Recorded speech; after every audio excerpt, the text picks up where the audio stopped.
오늘 우리에게 주시는 하나님의 말씀은 출애굽기 17장 8절에서 16절까지 말씀입니다. 다 함께 일어나셔서 하나님의 말씀을 경청하겠습니다. 그때 아말렉이 와서 이스라엘과 르비딤에서 싸우니라. 모세가 여호수아에게 이르되 우리를 위하여 사람들을 택하여 나가사 아말렉과 싸우라. 내일 내가 하나님의 지팡이를 손에 잡고 산 꼭대기에 서리라. 여호수아가 모세의 말대로 행하여 아말렉과 싸우고 모세와 아론과 훌은 산 꼭대기에 올라가서 모세가 손을 들면 이스라엘이 이기고 손을 내리면 아말렉이 이기더니 모세의 발이 피곤하매 그들이 돌을 가져다가 모세 아래에 놓아 그가 그 위에 앉게 하고 아론과 훌이 한 사람은 이쪽에서 한 사람은 저쪽에서 모세의 손을 붙들어 올렸더니 그 손이 해가 지도록 내려오지 아니한지라. 여호수아가 칼날로 아말렉과 그 백성을 쳐서 무찌르니라. 여호와께서 모세에게 이르시되 이것을 책에 기록하여 기념하게 하고 여호수아의 귀에 외워 들리라. 내가 아말렉을 없이하여 천하에서 기억도 못하게 하리라. 모세가 제단을 쌓고 그 이름을 여호와 니시라 하고 이르되 여호와께서 맹세하시기를 여호와가 아말렉과 더불어 대대로 싸우리라 하셨다 하였더라. 이것은 하나님의 말씀입니다. 아멘. 우리 한국 역사상 많은 위기가 있었지만 그 중에서도 가장 처참했던 사건을 꼽으라 한다면 바로 1950년도에 일어났던 6.25 전쟁이었을 것입니다. 이 전쟁은 우리나라 안에 일어났지만 전 세계 50여 개국 이상이 관련된 그런 전쟁이었고 국지전이면서도 자유민주주의와 공산주의가 맞서 싸운 세계적인 전쟁이었습니다. 통계마다 조금 다소 차이는 있지만 1950년부터 3년 1개월 1953년 7월 23일까지 계속되었던 이 전쟁의 사상자를 보면 국군이 62만 명, 유엔군이 15만 명, 북한군이 80만 명, 중공군이 97만 명 그런 사상자가 났고 민간인 사상자가 490만 명, 1000만 이상 가족이 생겼고 인구 3천만 명 중에 절반이 넘는 1900만 명이 이 전쟁에 피해를 입었고 전 국토의 80%가 초토화가 되었습니다. 60주년, 6.25 60주년 되는 해에 조선일보에서 조사한 보니까 국민 90%가 6.25는 북한의 남침으로 이루어졌다는 것을 알고 있다고 대답했고 그러나 그럼에도 불구하고 김일성 정권의 적과 통일을 위한 도발이었다는 것을 인정하는 사람은 57%밖에 되지 않았다는 것입니다. 금년에 다시 중앙일보가 조사를 했습니다. 근데 조사를 하는 과정 속에 전 세대를 통틀어서 6.25 전쟁이 몇 년도에 일어나는가를 기억하지 못하는 사람이 무려 35.7%가 되었다고 합니다. 이것이 젊은이들 사이에서는 이 퍼센티지가 굉장히 높습니다. 안타까운 것은 이 전쟁으로 겪고 있는 아픔과 고통과 두려움이 아직까지 이 땅이 계속 남아있음에도 불구하고 이 전쟁은 잊혀져가는 전쟁이 된 것입니다. 물론 세월의 흐름을 따라 잊혀져야 될 것은 잊혀져야 되지만 그러나 어둠의 역사를 반복하지 않기 위하여 또 창조적인 미래를 위하여 우리가 기억해야 될 사건은 반드시 기억하고 있어야 된다는 일반적인 우리가 진리를 생각해 볼 때에 우리는 6.25 전쟁을 너무 빨리 잊어버리는 건 아닌가 하는 생각을 해봅니다. 오늘 이 본문은 이제 출애굽한 지 얼마 안 되는 이스라엘 백성들, 그들이 광야 생활에 채 적응도 하기 전에 하나님이 뽑아 세우신 이스라엘 백성들에게 하나님은 당시의 최강의 군대인 아말렉 군대와 전쟁을 허용하시게 됩니다. 그리고 이 전쟁에 대해서 하나님이 이 전쟁을 기록하여서 후세에 남길 뿐 아니라 다음 세대의 리더인 여호수아에게 그의 귀에 외워서 그가 결코 잊어버리지 않고 이 사건을 기억할 수 있도록 하라고 하나님 명령하신 것을 보게 됩니다. 하나님께서 그토록 사랑하셨던 이스라엘 백성에게 이 참혹한 전쟁을 허락하신 이유가 뭘까요? 하나님께서 무슨 메시지를 이 전쟁을 통해서 전하고 싶었을까요? 오늘 어쩌면 이 이유를 우리가 혹시 안다면 일제강점기 36년 동안에도 이 땅에서 신앙을 지켰던 우리 민족들이 얼마나 많은 잘못을 했기에 하나님은 6.25처럼 저렇게 처참한 고통과 아픔의 전쟁을 이 민족에게 허락하셨을까요? 그 이유를 찾을 수 있을까요? 하나님께서 이스라엘에게 주신 메시지를 우리가 찾아가면서 하나님께서 이 전쟁을 통해서 우리에게 말씀하시는 메시지가 무엇인지 우리가 함께 나눌 수 있는 그런 시간이 되기를 바랍니다. 하나님께서 그토록 사랑하셨던 이스라엘 백성들에게 이 아말렉과의 전쟁을 허락하신 첫 번째 이유는 하나님께서는 이스라엘 백성에게 이 세상에 살아가면서 진정 바라보고 믿고 의지할 분은 하나님 한 분밖에 없다는 것을 하나님 이스라엘 백성들에게 각인시켜 주시고 싶었습니다. 새겨주고 싶었습니다. 가장 어려웠던 고난과 시련을 통해서 그 기억 속에 새겨주는 것을 말씀합니다. 하나님께서는 이 세상에 정말 우리가 바라보고 바랄 분이 하나님밖에 없다는 것을 이스라엘 백성에게 알려주시기 위해서 여러 가지 방법을 썼지만, 그러나 하나님께서 강력하고 분명하게 전달하실 때에는 전쟁이란 방법을 종종 사용하신 것을 우리는 성경에서 찾아볼 수가 있습니다. 왜냐하면 전쟁은 인간이 살아갈 수 있는데 정말 중요하다고 생각하고 의지하고 있는 모든 것이 아무런 소용이 없다는 것을 깨닫게 되는 중요한 도구가 되기 때문입니다. 그리고 동시에 하나님을 가장 잘 찾게 되는 계기가 될 수 있기 때문에 하나님은 전쟁이란 방법을 자주 허용하셨습니다. 하나님은 이스라엘을 출애굽시켜서 광야로 몰아넣으시고 구름 기둥과 불 기둥으로 인도해 주셨습니다. 홍해 앞에서 이스라엘 백성이 보는 앞에서 최강의 예국 군대가 어떻게 멸망하는지도 하나님 보여주셨습니다. 그리고 마라에서 샘물 먹지 못하는 그 물을 달게 만들어서 그 물을 먹게 하시는 이적과 기적도 하나님 베풀어 주셨습니다. 또한 광야에서 만나와 메추라기를 통해서 그들의 양식의 문제도 해결해 주셨고, 그리고 그들이 르비딤에서는 반석을 쳐서 물을 먹게 해 주었습니다. 모든 것이 이적과 기적입니다. 하나님의 역사하십니다. 그럼에도 불구하고 이스라엘 백성들 속에 남아있는 것은 하나님이 원하시는 모습이 아니었습니다. 그들은 하나님의 기적 같은 은혜에 살면서도 자기 뜻대로 되지 않으면 불평과 원망을 쉽게 하게 되고 하나님의 존재마저도, 하나님의 의도마저도 의심하는 일을 서슴지 않았다는 것입니다. 바로 이러한 이스라엘 백성에게 하나님은 바로 이 전쟁을 허용하신 것입니다. 왜냐하면 이스라엘이 광야 생활을 할 때 우리가 살아가기 위해서 가장 중요하다고 생각하는 이 의지하는 먹는 것과 이 마시는 것, 이 모든 것이 가장 중요하다고 생각하지만 이 전쟁이 일어나게 되면 자기들이 정말 중요하다고, 생존에 필요하다고 생각했던 바로 그것들이 아무것도 아니라는 것을 비로소 깨닫게 됩니다. 그들이 아말렉과의 전쟁을 벌일 때에 그들이 그토록 불평하고 원망하고 구하기를 원했던 물과 음식이 중요한 것이 아니라 그들에게 구하는 단 한 가지가 있다면 이 전쟁에서 살아남는, 자기의 목숨을 구하는 그것이야말로 유일하게 남는 가장 중요한 것이라는 것을 그들이 비로소 알게 된다는 것입니다. 그들이 중요하다고 생각하는 것, 생존에 필요하다는 모든 것을 다 내려놓고 포기하지 않으면 그 목숨 하나만 아니라도 건질 수 없는 그 상황을, 절박한 상황을 그들이 직면하게 됩니다. 아말렉과의 전쟁을 그들이 직면하고 나서야 이스라엘 백성들은 비로소 원망과 불평을 내려놓습니다. 그리고 하나님을 의심하는 것을 내려놓고 하나님만을 바라봅니다. 하나님, 이 전쟁에서 우리를 살려주십시오. 전쟁터에서 우리를 살려달라고 얘기하지 않은 사람이 어디가 있겠습니까? 하나님, 우리를 살려주십시오. 이 광야에서, 저 아말렉과의 전투에서 우리를 살리실 분은 하나님밖에 없습니다. 하나님만이 우리가 참 의지하고 우리가 섬겨야 될 대상이라는 것을 이스라엘 백성들은 그 마음에 회복하기 시작했습니다. 1950년 6월 25일 새벽 4시에 북한은 소련제 탱크를 앞세우고 38선 전 지역에서 북한의 남침은 시작되었습니다. 당시 북한군은 13만 5천 명의 정규군과 소련의 지원을 받은 탱크 150대, 대포 600문, 항공기 160대 등으로 기습 공격했습니다. 당시 남한에는 단 한 대의 탱크도 없었습니다. 22대의 공군 연습기와 해군에 쓰는 배 몇 척이 있었을 뿐입니다. 전쟁 발발 3일 만에 그들은 파죽지세로 밀고 내려오면서 서울을 점령하게 됩니다. 한 달이 채 되지 않아서 부산의 일부 지역을 제외한 전 국토를 그들이 장악하게 됩니다. 낙동강 전선이 형성되어서 겨우 방어만 하고 있을 때였습니다.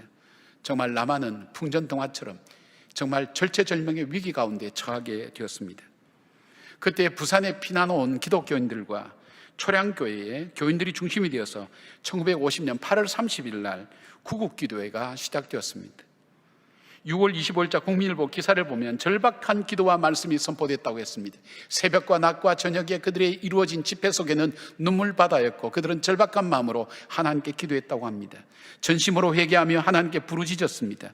광복교회, 한국교회는 하나 되지 못하고 교권 다툼으로 그들은 혼란스러운 시간을 보냈기 때문입니다. 박영영 목사님이 이렇게 설교했다고 합니다. 신사참배로 우상 앞에 머리를 숙인 것은 하나님께 용서받기 어려운 죄악이며 해방 후 신앙의 자유가 회복되었을 때에도 죄에 대한 반성과 통회의 태도가 희미해 사분오열되었고 교회의 혼란은 심해졌다고 그렇게 말씀을 전하면서 하나님만을 우리가 함께 바라보자고 그렇게 절규했다고 합니다. 일주일 동안 하기로 했던 기도회는 2주 계속되어서 9월 15일 날 마무리되었는데 마무리되는 날 인천 상륙작전이 성공했다고 호혜가 배포된 날이었다고 합니다. 해방의 감사와 은혜로 하나가 되어야 될 이 백성이 서로 다투며 이 해방이 나의 공로와 나의 노력으로 이루어졌다고 서로 자랑하는 그 교만함이 마음속에 들어오기 시작했습니다. 사람들은 자기 이익을 따라 나눠지기 시작했습니다. 자기가 옳다고 생각한 논리를 따라서 좌우로 나눠지면서 갈등과 분열과 아픔을 겪기 시작했습니다. 초량교회 구국기도회가 의미가 있는 것은 교파를 떠나서 그들이 하나가 되어서 하나님께 한 목소리로 부르짖었다는 것입니다. 하나님만이 우리를 구원하실 수가 있습니다. 하나님만이 이 민족의 생명입니다. 소망입니다. 그들이 주장했던 모든 것 다 내려놓고 하나님 앞에 온전히 서서 하나님만 바라보면서 하나님만 의지하게 된 중요한 기회가 되었습니다. 그런데 중요한 것은 여러분, 이 회개와 눈물의 기도와 하나님 바라봤던 이 믿음이 전쟁 후에 폐허가 된 이 폐허더미 속에서도 다시 소망을 가지고 일어서서 이 나라를 세워나가고 교회를 세워나갈 수 있는 중요한 원동력이 되었다는 사실입니다. 진정 하나님만을 바라보고 하나님께 내 삶이 있고 우리의 생명이 있고 소망이 있음을 바라보는 그 백성을 하나님은 결코 외면치 아니하시고 하나님은 소망과 생명을 주셨다는 것을 우리는 알게 됩니다. 바로 미스바 성회와 같은 것이었습니다. 전쟁으로 모든 것을 잃어버린 사람들 많지만 그 중에서도 이북에서 피난 오신 분들은 아마 듣기도 할 겁니다. 고향 땅을 다 버렸습니다. 고향에 있는 전답 다 자기 것이 아닙니다. 그리고 가족들도 다 잃어버렸습니다. 저희 처가의 가족들도 폭격으로 한순간에 5명이 다 세상을 떠나게 되었습니다. 가족도 잃어버렸습니다. 그리고 고향 땅도 떠났습니다. 여기는 의지할 것이 없습니다. 맨바닥에 길바닥에 자면서 그들이 붙들 수 있던 것이 뭘까요? 바로 하나님밖에 없었습니다. 하나님 내 인생을 불쌍히 여겨달라고, 우리 가정을, 우리 가족들을 불쌍히 여겨달라고, 이 어린 것 하나님 불쌍히 여겨달라고. 아까 영상을 통해서 부모를 잃어버린 어린아이의 이 허공에 뜬 미소, 여러분 저 울음을 보았습니까? 그 울음소리가 비록 우리에게 들려지진 않지만 그 흐느끼는 소리가 우리에게 들려지지 않습니까?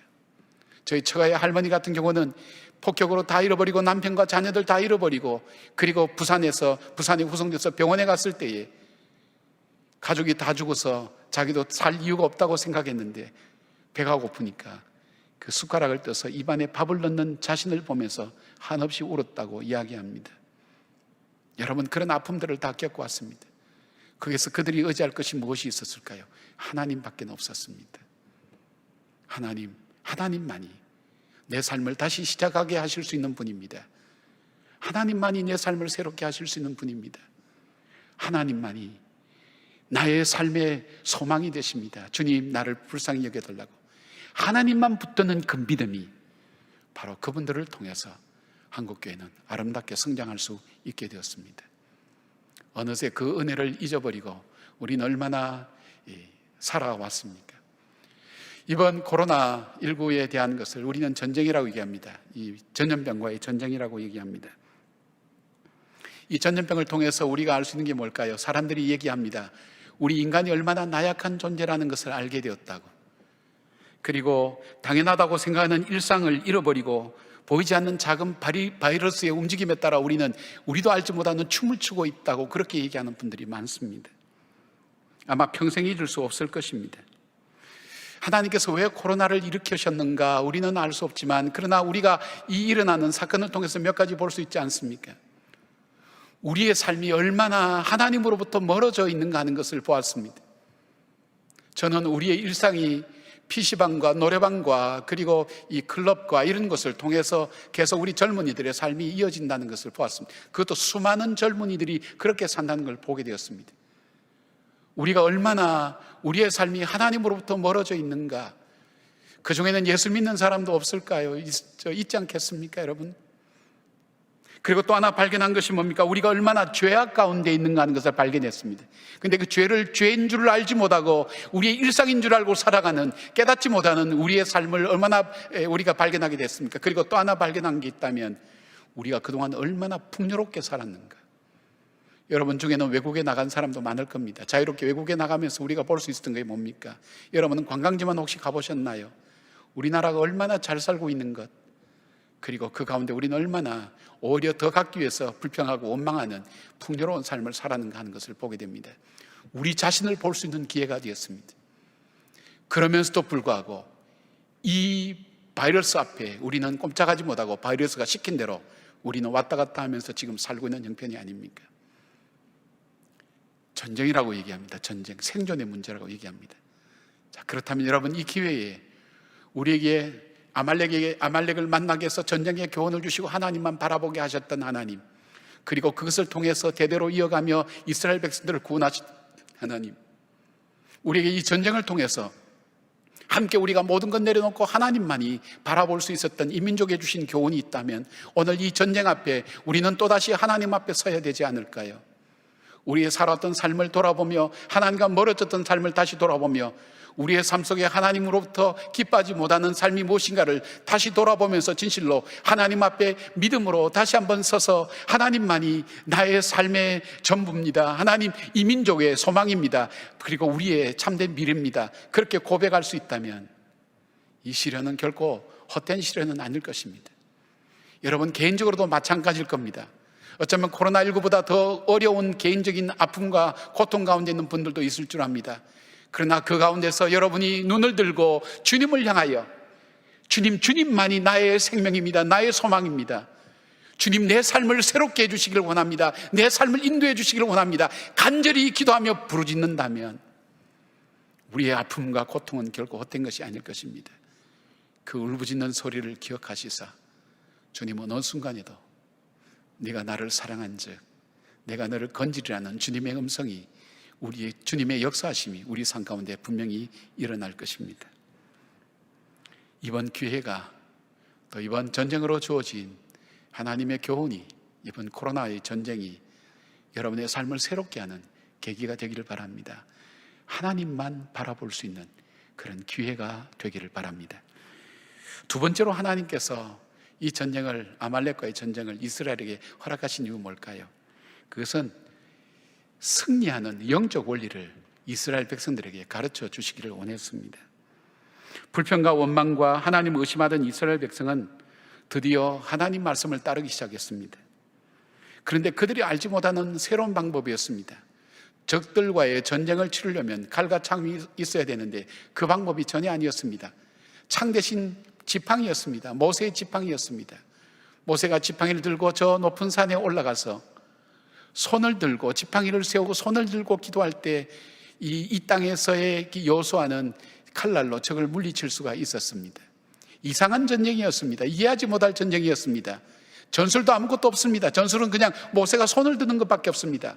그들의 최대 전략이 있다면 모세의 손이 내려오지 않도록 하는 것밖에 없었습니다. 이해하지 못할 전쟁에서 ABC도 아닌, 가장 기초도 아닌 전혀 이상한 방법으로 하나님은 전쟁을 치르겠습니다. 그 전쟁을 통해서 하나님께서 이스라엘 백성에게 전하고자 하는 메시지가 뭘까요? 눈에 보이는 것이 다가 아니라는 것, 현상이 다가 아니라는 것, 현상 너머에 이 아말렉과 싸울 수 있고 승리할 수 있는 그 힘은 바로 저 산에서 기도하고 있는, 손을 들고 있는 바로 저 모세의 이 손을 든 기도이며, 그리고 여호수아의 칼끝, 이건 주석학자들이 얘기합니다. 이건 말씀이라고 얘기합니다. 말씀을 통해서 현실을 바라보고 직시하며 그 현실을 바라보고 헤쳐나가는 바로 그 가운데 승리가 있다는 것을 바로 이스라엘 백성에게 하나님 말씀하셨습니다. 하나님은 철저하게 이 전쟁이 인간의 노력과 애씀으로 이루어지는 것이 아님을 증거로 보여주셨습니다. 그래야 모세가 손을 들면 이기고 손을 내리면 이스라엘 백성이 패배하는 것입니다. 자신의 노력이나 방법이 아닌 이 전쟁은 하나님께 속하여 있다는 고백을 드리지 않을 수 없는 바로 그 방법을 가르쳐 주셨습니다. 이것을 통해서 하나님 이스라엘 백성에게 이 세상에 전쟁을 이겨나가는 이 삶을, 하나님의 백성답게 살아가는 삶의 원리를 그들에게 가르쳐 주셨습니다. 이 삶의 가르침은 다윗에게서 이어졌습니다. 다윗은 사무엘상 17장 47절에 또 여호와의 구원하심이 칼과 창에 있지 아니함을 이 무리에게 알게 하리라. 전쟁은 여호와께 속한 것인지 그가 너희를 우리 손에 넘기시리라. 수많은 전쟁을 겪어야 되는 이스라엘 백성들은 바로 우리의 전쟁이 칼과 창에 있지 않다는 것을 그들은 잊어버리기를 원치 않았습니다. 그래서 그들은 노래를 만들었습니다. 그리고 노래를 부르며 이스라엘 백성들에게 이 노래가 전해지면서 우리의 전쟁은 칼과 창에 있지 않다는 것, 이것을 잊어버릴 때 그들은 패망했지만 이것을 기억할 때 그들은 승리할 수가 있었습니다. 시편 44편 6절 7절에 그들은 이렇게 얘기합니다. 나는 내 활을 의지하지 아니할 것이라. 내 칼이 나를 구원하지 못하리로다. 오직 주께서 우리를 우리 원수에게서 구원하시고 우리를 미워하는 자로 수치를 당하게 하셨나이다. 아말렉과의 전쟁을 통해서 이 땅의 전쟁은 바로 칼과 창으로 싸우는 것이 아니라 바로 기도와 말씀이라는 것을 그들에게 가르쳐 주면서 이스라엘 백성 속에 진정 이 땅의 삶을 살 때 승리의 삶을 사는 것, 눈에 보이는 현상, 그것이 두렵고 무서운 것이 아니라 그 이면 속에 이 전쟁에 승리할 수 있는 것은 바로 하나님께서 우리를 위해서 기도하시는 그 기도와 하나님의 말씀 속에 승리의 방법이 있다는 것을 가르쳐 주시기를 원했습니다.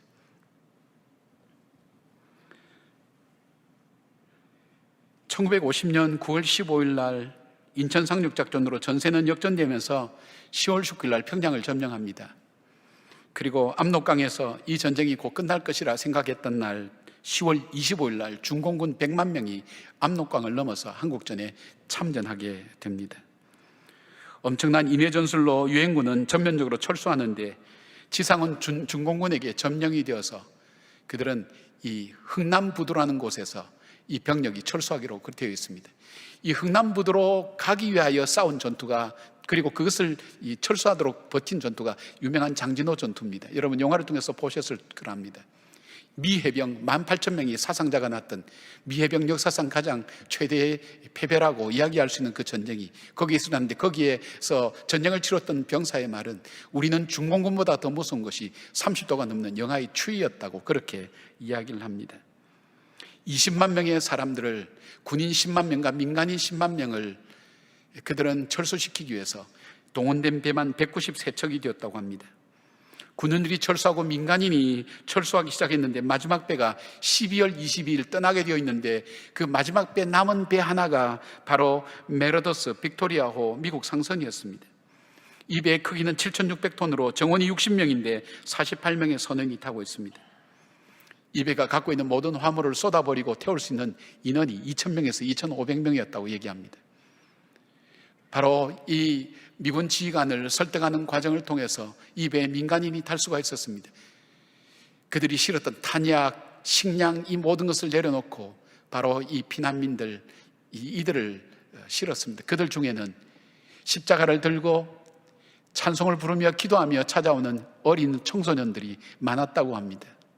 그들이 배에 올라타기 시작했습니다. 이 사람들을 태웠던 이 배의 선장 레너드 라루 선장은 갑판 위에 서서 하나님 앞에 간절히 기도했다고 합니다.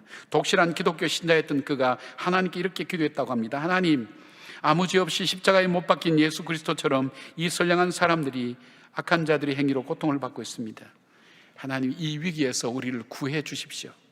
이렇게 기도할 수밖에 없었던 이유는 화물을 버리고 2,000명이 타는 배에 무려 14,000명이 승선하게 되었습니다. 피난민들도 자신들이 가지고 온 짐을 다 버렸습니다. 여러분 사진에서 보는 것처럼 서서 모든 것을 움직일 수가 없었습니다. 용변도 서서 있고 3일 동안 그들은 아무것도 먹지 못했습니다. 이것이 문제가 아니었습니다. 그들의 안전을 보장해 줄 만한 것은 아무것도 없었습니다. 2,000명 타는 이 배가 14,000명이 탔으니까 언제 어떻게 가라앉을지도 모른다는 것, 그리고 기뢰가 이 흥남부도 앞에 4,000개 정도가 떠 있었는데 이 기뢰에 부딪히면 다 죽는 겁니다. 지난 일주일 전에 이 군인들이 철수하면서 함정 4척이 이 기뢰에 의해서 파손당했다는 그런 이 역사도 기록도 있었습니다. 그러니까 그들에게 이 안전을 보장해 줄 수 없었습니다. 그리고 소련에 잠수함에서 적발되면 바로 격침될 수 있었기 때문에 정말 하나하나가 기적 같은 사실로 하나님께 맡겨질 수가 없었습니다. 드디어 3일간의 항해 끝에 12월 25일 날 거제도 장승포항에 도착했을 때 한 사람의 사상자도 없었다고 합니다. 훗날 레너드 라루 선장은 당시의 상황을 이렇게 회상합니다. 저는 종종 그 항해에 대해서 생각합니다. 어떻게 그렇게 작은 배가 그 많은 사람을 태우고 단 한 사람도 잃지 않고 끝도 없는 위험을 극복할 수 있었는지 생각해 봅니다. 그의 크리스마스, 바다의 거친 파도 속에서 배의 길을 잡으신 분은 하나님이셨습니다. 피난민이 모두 내린 그날 밤, 라루 선장은 자기 일기장에 이렇게 같이 기록했습니다. 항해 중 5명 탄생, 사망자 없음, 14,005명 무사히 상륙시킴. 이 사실은 기적에 의해서 이루어졌습니다.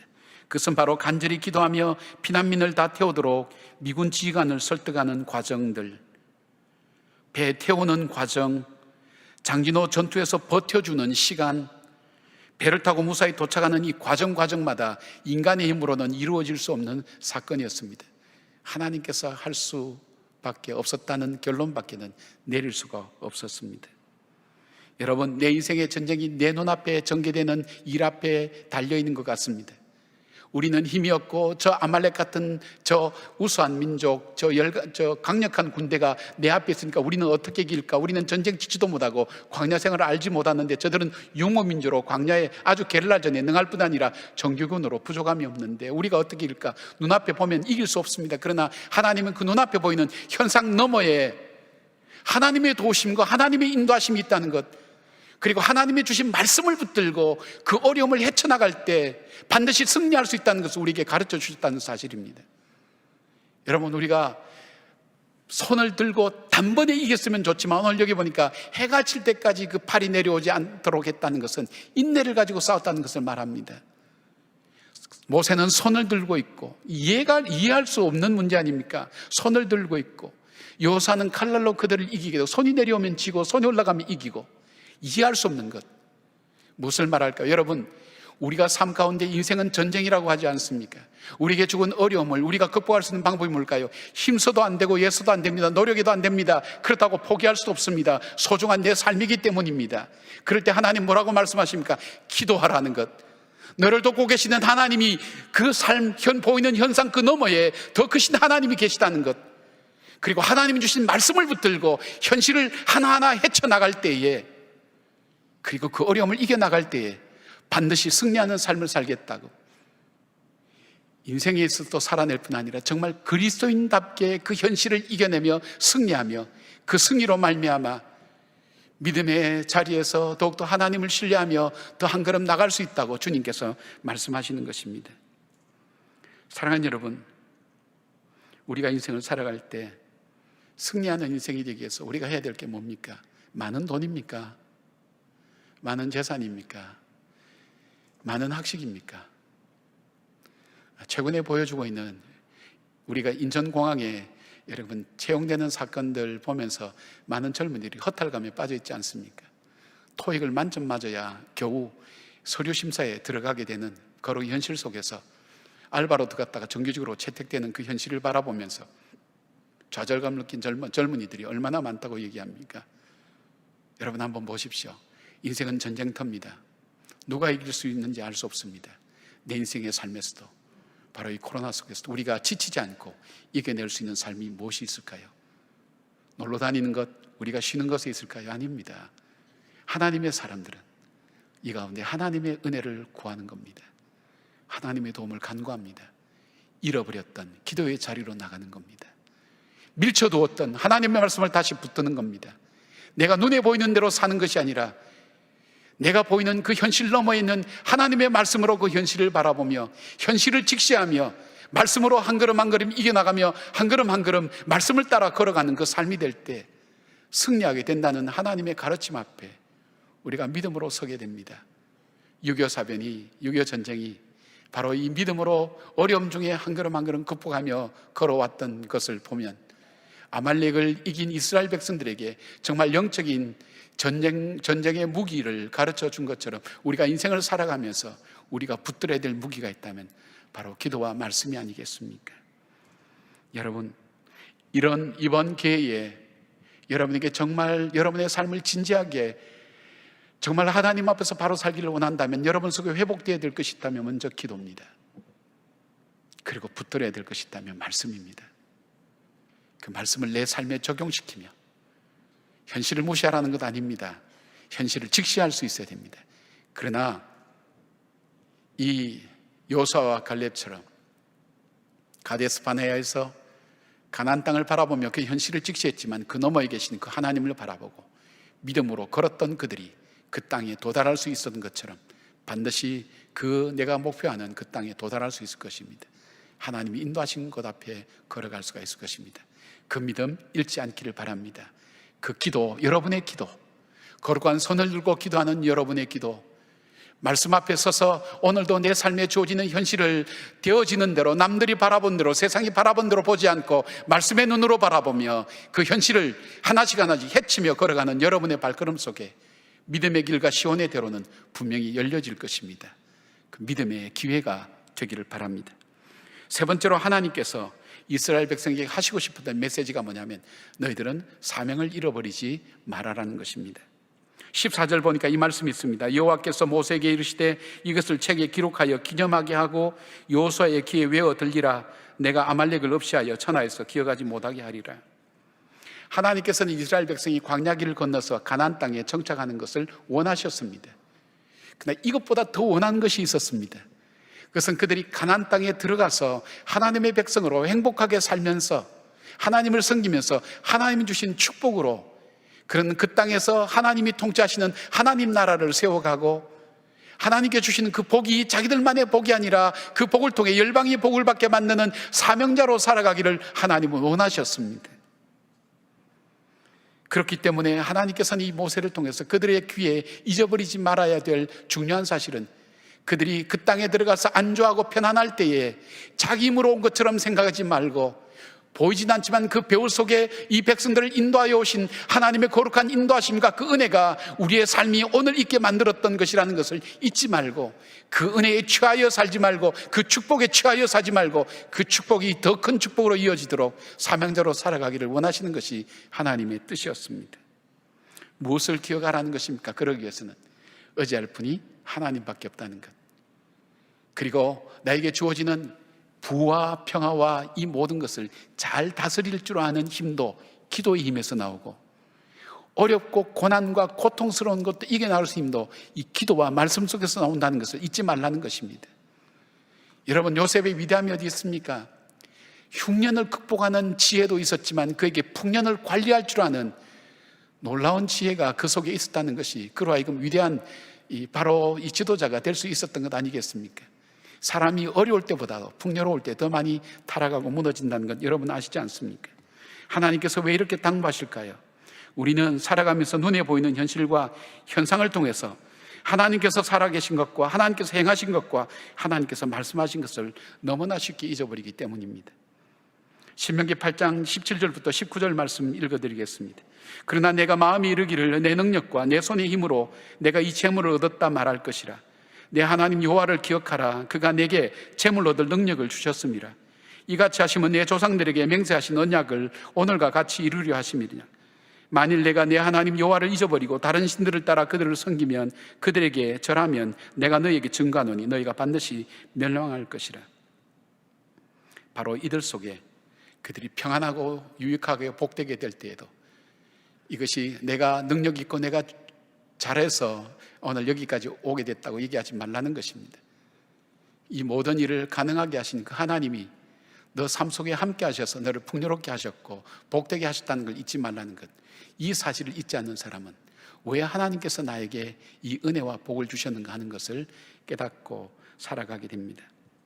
이것이 사라질 때 인간은 감사와 은혜라는 것이 우리 삶 속에 사라지게 되고 교만이 우리 삶 속에 들어오면서 자기의라는 것이 생기면서 분쟁과 나누어짐으로 이루어지게 됩니다.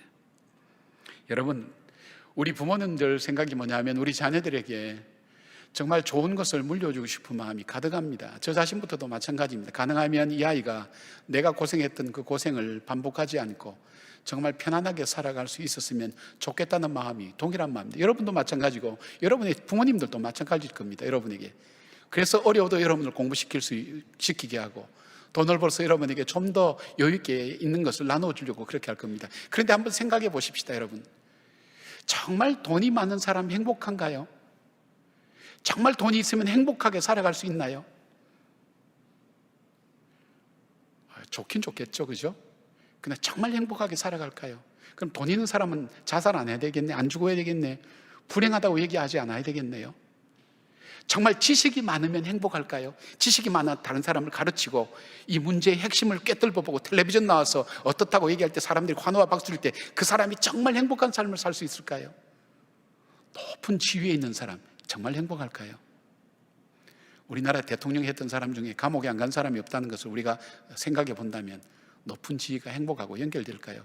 그렇지 않잖아요. 그렇다면 우리가 현실적으로 생각해 보십시다. 우리의 가장 사랑하는 자녀들에게 무엇을 가르쳐 줘야 될까요? 문제가 나에게 닥쳐올 때 이 문제를 분별할 줄 아는 지혜, 그리고 때로는 시련과 어려움과 난관이 올 때 그것을 극복해 나갈 수 있는 용기와 인내, 헤쳐나갈 수 있는 용기를 가르쳐 주는 것이 훨씬 더 지혜로운 것이 아닐까요? 오늘 저와 여러분에게 주님은 너희들은 사명자로 얘기합니다. 우리에게 하나님께서 우리에게 말씀하신 것이 있습니다. 그들에게 잊지 말아야 될 것, 이 모든 것이 하나님의 은혜로 되어진 것, 그 은혜는 우리로 하여금 사명자로 살기를 원해서 우리에게 주신 하나님의 축복이라는 것을 잃어버리지 말라는 것입니다. 가난하고 어려워도 여러분 사명이 있습니다. 부유해도 사명이 있습니다. 지식이 있어도 사명이 있습니다. 이 사명을 잃어버리면 그 가난이 불행이 되고 그 지식이 불행이 되고 그 부가 불행이 됩니다. 그러기에 이것을 잃어버리지 않는 그 지혜를 우리 자녀들에게 알려주고 가르쳐주는 것이 더 지혜롭고 현실적인 부분이 아닐까요? 6.25 전쟁 70주년 옅어져가는 기억이라는 중앙일보 기획기사에서 보니까 6.25 전쟁하면 무엇이 떠오르느냐 하는 질문을 세대별로 다 해봤어요. 대표적인 글이 60대 얘기하니까 굶주림이었다고 얘기합니다. 굶주림. 먹지 못하고 굶주림이었다가 6.25는 굶주림이었다. 20대에게는 그 대표적인 말이 이산가족이었다고 얘기합니다. 우리의 전쟁이, 우리에게 일어난 이 크고 놀라운 이 전쟁이 굶주림과 이산가족의 문제도 분명히 있지만 이것보다 더 중요한 가치가 있지 않을까요? 왜 싸웠을까요? 왜 전쟁했을까요? 그것은 바로 자유의 문제가 아닐까요? 자유의 문제. 자유를 잃어버리면 다 잃어버린 것 아니겠습니까? 이 남한 땅의 자유가 정착되면서 그 속에서 건면하고 성실하게 살았던 그 삶이 해방 전에 식민지로 있던 나라 중에 유일하게 우리나라만이 다른 사람을 원조하고 도와줄 수 있는 나라로 경제적으로 부흥하고 발전할 수 있었다는 것을 생각해 본다면, 여러분, 하나님께서 그래 너희들 잘 먹고 잘 살아라, 해외 열심히 돌아다니고 너희들이 정말 풍요롭게 살고 여유 있게 살기 위해서 우리만 풍덩망덩 살도록 그렇게 하나님께서 우리에게 이렇게 부어주셨을까요? 우리에게는 사명이 있는 거예요. 하나님의 자유를 이 땅에 증거해야 될 사명이 있는 겁니다. 만약에 우리가 좀 다른 생각을 해보면, 만약에 6.25 전쟁 때 이런 희생과 아픔을 극복하지 않고 이 땅을 지켜내지 못했다면 지금 우리의 모습은 어떤 모습으로 상상해 볼 수 있을까요? 북한에 있는 가끔 보도에 나오는 그 자료, 그것이 우리의 모습일 겁니다. 김일성 부자를 위하여, 김일성 그 가문을 위하여 우리는 모두 노예가 되어 있을 겁니다. 쇠뇌와 훈련을 받아서 우리는 마음껏 사고하며 생각하며 상상의 나라도 펴지 못할 것입니다. 체제에 반대하며 고사포에 죽는 일들도 있을 겁니다. 일정 특정 사람들을 빼고는 굶어 죽는 사람이 얼마나 많았습니까? 그것이 저와 여러분의 현재의 삶의 모습입니다. 지켜낼 수 있었기 때문에, 그 자유를 지켜낼 수 있었기 때문에. 하나님께서도 마찬가지입니다. 우리가 타락할 줄 알면서도 우리에게 주신 것이 자유함입니다. 갈라디아서 보면 주님께서 우리에게 예수 그리스도의 십자가의 피로 말미암아 우리의 죄의 굴레와 구속을 자유케 하시려고 우리에게 하나님께서 예수 그리스도를 주셨다 그랬습니다. 우리에게 주신 자유입니다. 우리가 하나님의 자녀답게 살고 우리가 이 땅 속에 믿음으로 살아갈 수 있는 그 자유를 하나님께서 우리에게 주시기 위해서 하셨다면, 여러분이 불평하고 원망하고 욕하고 비난할 수 있는 것도 자유가 있기 때문에 가능한 것 아니겠습니까? 그것이 없다면 가능할 수 있을까요? 우리는 이 자유를 넘어서서 하나님 주신 이 자유, 죄로부터 속박에서 자유케 되는 이 자유를 넘어서서 그 자유가 만들어가는 바로 하나님 나라를 이 땅에 세워나가는, 삶의 현장에 세워나가는 일을 위하여 우리는 부름을 받지 않았습니까? 하나님의 의와 희락과 화평을 위하여서. 저는 우리 청년들과 우리 청소년들이 유럽에 가면 꼭 아우슈비츠 같은 수용소에 가보라고 얘기합니다.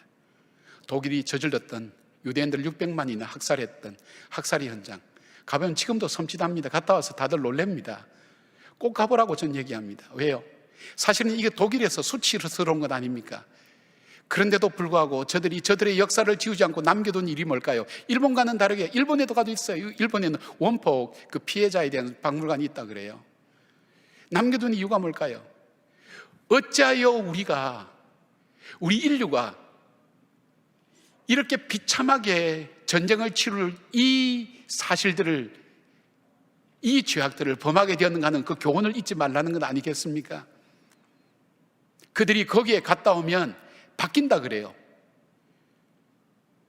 제가 어떤 설교를 통해서 들었는데 유대인들은 3살, 4살 때부터 참혹한 그 사진, 여러분에게 이 아우슈비츠의 사진을 찾다가 참혹한 사진은 제가 찾지 않았습니다. 참혹한 사진을 보여주면서 있는 그대로 얘기한다 그래요. 자유는 공짜가 아니라는 것. Freedom is not free. 자유는 절대 공짜가 아니라는 것. 하나님은 아말렉과 싸우라 그랬습니다. 우리의 자유를 위하여 죄와 싸워야 됩니다. 이 시대의 흐름과 싸워야 됩니다.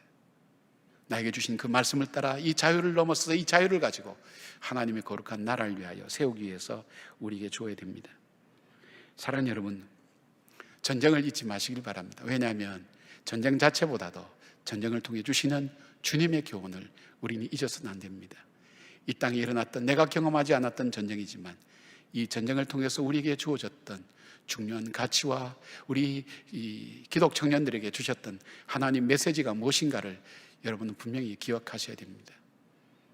이 시대의 흐름과 방향과 물결 치는 대로 파도 치는 대로 흘러가는 여러분들이 아니라 시대를 꿰뚫고 이 어둠을 꿰뚫고 저 소망의 날을 향해 한 걸음 한 걸음 걸어가는 주의 청년들 되기를 바랍니다. 그리고 여러분 자신이 새로운 삶의 교훈을 만들어가며 하나님 역사를 써가는 주의 젊은이들로 세워지기를 주의 이름으로 축원합니다. 함께 기도하겠습니다.